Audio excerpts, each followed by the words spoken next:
Oh, but what I was going to say was I went down this rabbit hole when I was on YouTube. Like, I never got into punk music, and I just keep hearing, like, more and more, like as deep as I went was, like, Butthole Surfers, like, Rancid. I like, those guys that, like, crossed over, you know what I mean, into the mainstream, which I'm sure all punk rockers were saying, Butthole Surfers aren't fucking punk. These people aren't punk. I know, and this isn't jazz, and that's not real fucking country music, and all your, fuck you and the posters on your wall, all right? I'm new to this shit.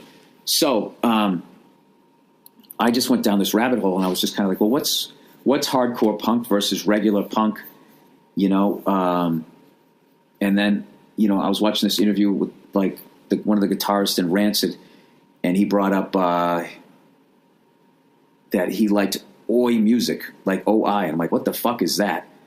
And it was a kind of punk music. I was like, I never heard of that shit. And then I just looked it up, and I found all these fucking bands, and then it just went down this fucking, I don't know, I lost like 3 hours of my life. See, I found this band, Sham 69, and they were playing live, and dude, their frontman is fucking unbelievable.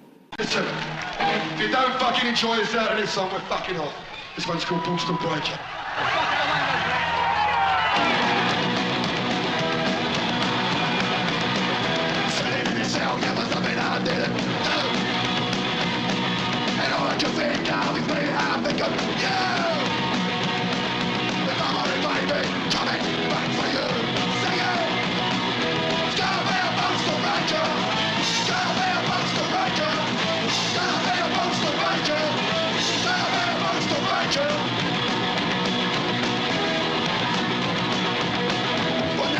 I don't know what about what I do, but I've done the things done them just for you. Now get it out, coming back for you. It's gonna be a monster back. Like, I was watching this guy going, like, this guy should be considered one of the great frontmen. Like, through one song, I was like, I would have loved to have been at that fucking show. His energy was ridiculous, right? And then I just started reading about them. And I might fuck this up because I read about a bunch of different bands, but there was, like, I guess with them, that style of music, for whatever, they drew in, like, soccer fans or whatever, like the Hooligans, and then there was some neo-Nazis there, and then they were all fighting with each other. And there was one night, there was some big fucking brawl at one of their shows, and it was so bad it kind of almost, like, killed their career. Or it might have been that band or something. I definitely recommend, like, just going on YouTube and looking up all that shit, because so much stuff that I didn't understand about punk music, because so many of the punk singers could not fucking sing, and it just sounded like angry karaoke to me, like played through a fucking it didn't sound like it was in stereo.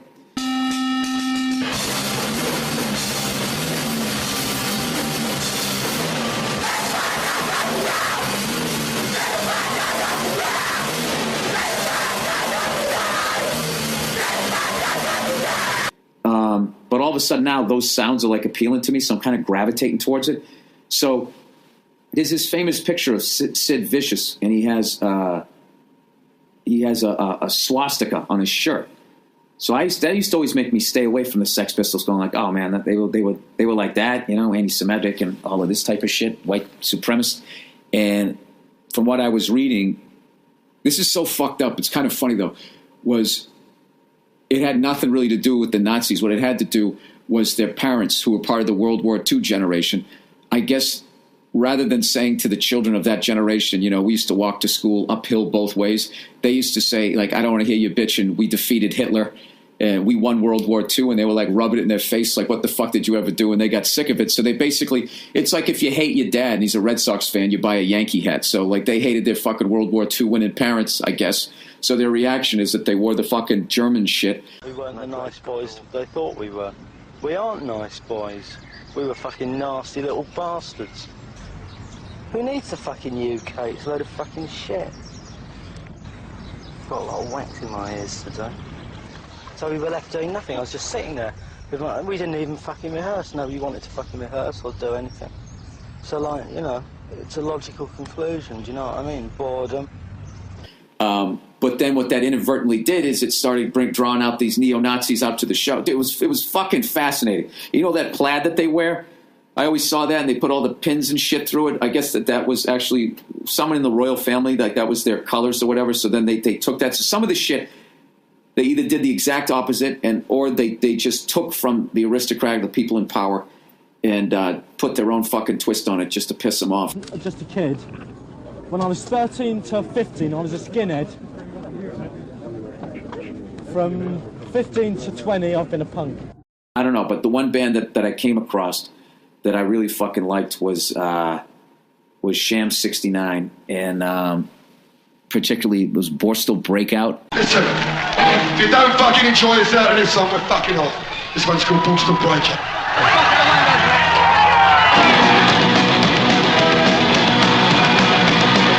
So let me sell you for something I didn't do. And all that you think now is me, I think of you. With my money, baby, coming back for you. Sing it! It's gonna be a Borstal Breakout. It's gonna be a Borstal Breakout.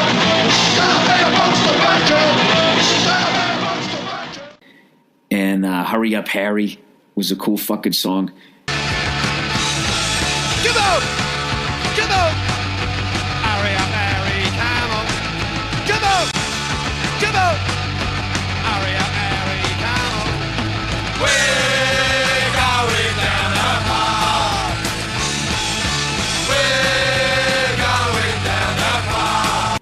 And I don't know, I've tried like 9,000 times. I know I missed out on Black Flag and Bad Brains and all of that shit. I would really like somebody give me an entry-level band.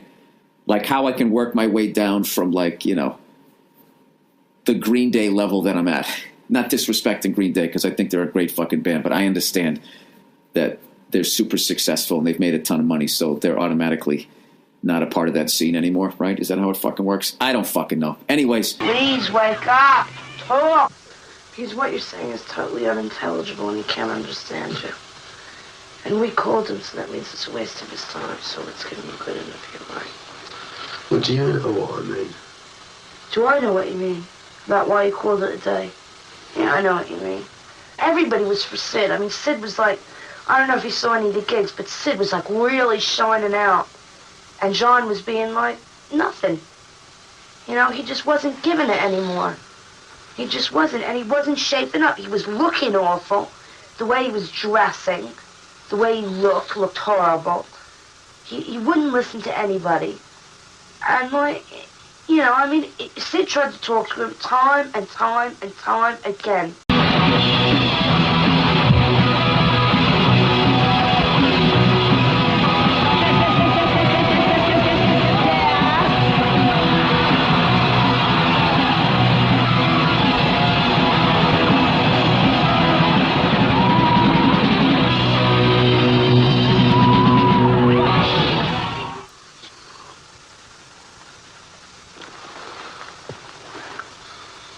Should we kiss for you?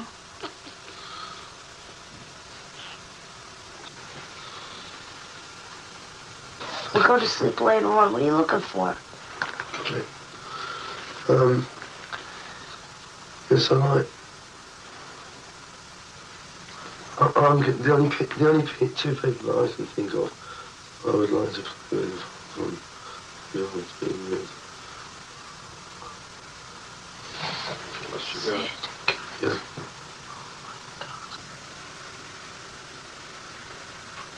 Sid, he's not interviewing me. Please try and wake up. Do you want me to make you a cup of coffee? Yeah, could you? Yes, I'll make you a cup of coffee. But will you try and fucking wake up, No, please? Because we gave him an interview. I'll We do want to it. give him a good interview. All right?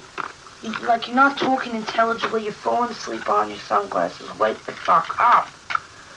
He's been very ill, you know. It's hard for him to talk. I'm trying to get him to wake up and talk to you. Yeah, I've been making him rest since he's back, feeding him good food.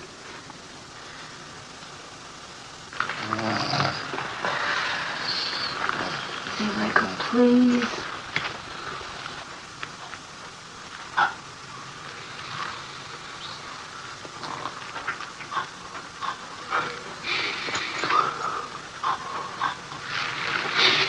Just wake up. Yeah, okay, I'll wake up. Right, now what's the next question? You ain't gonna drop that. Take it from me. He's just fucked up. I mean, sick for 3 months that he's been on the road the whole time. Oh, look at that poster up there. He's yellow on that poster. You can see it, can't you? What is it? Sid, what are you... Put the ashtray in the... Yeah, you put the cigarette on the bed. What'd you say? Put it in the ashtray. And I told him, I said, watch. You watch. The first thing he's going to say is, what am I doing here, right? And the band had so many problems at the moment. I'm like, that's the first thing he said. Fucking hell, I'm sweating. Stand up for it. Take it off. Excuse us a second. You just have to bear with us. I hope you're not really mad.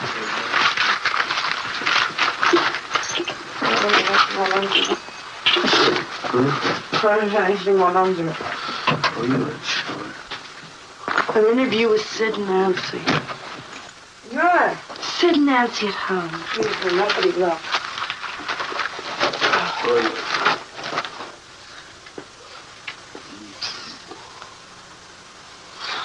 I'm sweating. I'm sweating. I've been with Sid ever since the first day I ever got to England. And we're partners in crime.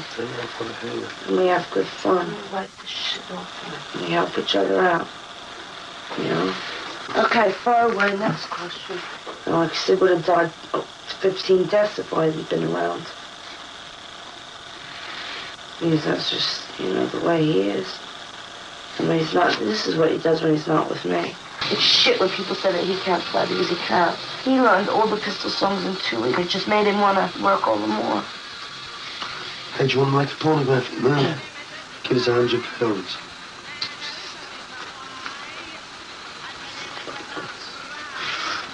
We made one for Sex Pistols #3 in Huddersfield. Yes? Well, I'll just... Christmas Day.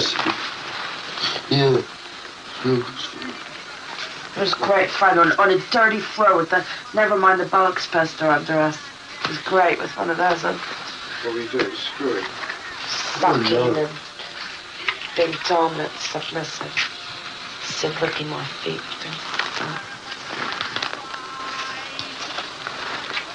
Oh no, Sid. It's not even on the scene either. Despite all the hassles, what was it that you thought the Pistol were trying to do? Was it just like re-kick the establishment up the arse?